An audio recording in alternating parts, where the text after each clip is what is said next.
and joined a farmers field school which was held at our company. Across the session, it's where I came to realize that what has been troubling me is referred to as climate change. And our facilitator explained it deeper. And I really understood what it was, how it came about, where it is leading us to, and also from the facilitator, I learned how to fight against it. Yeah.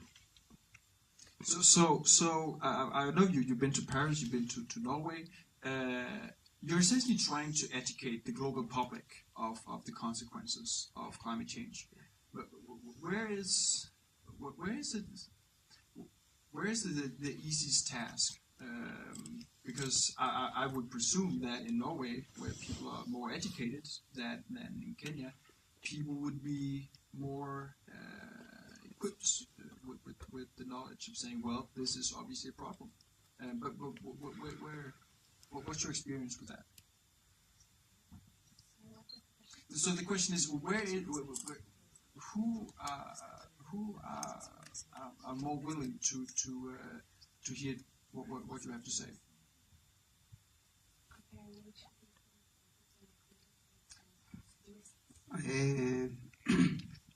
Comparing Norwegian people and my surrounding community, at first I can say I had no problem with my community, simply because once I started addressing about what is causing the problem, for every member, every area person is a farmer and troubled the same as I was facing the challenges.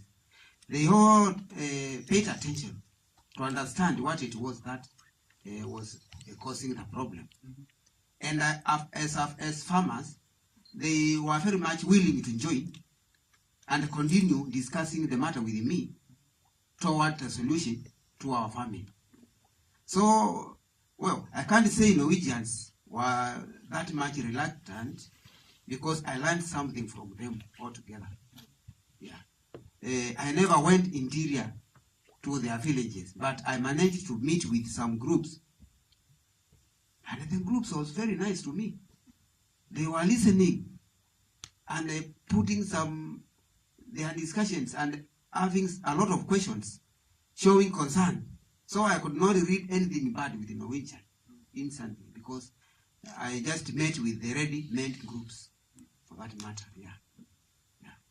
Do you share that impression that Norwegians were paying attention to this story? Because I think it's fair to say that in Paris, at least, the effect of this story were perhaps not the biggest, after all.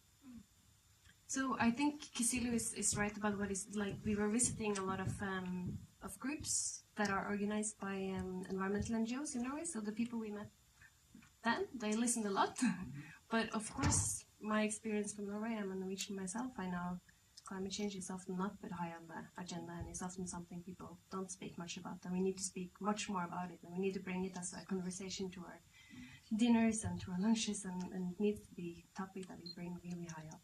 And not like today, when we all even in Norway, we want to do more oil extractions. But this example of droughts in Kenya, storms, floods, this is unfortunately like the distribution of problems derived from climate change is mainly focused in poor countries.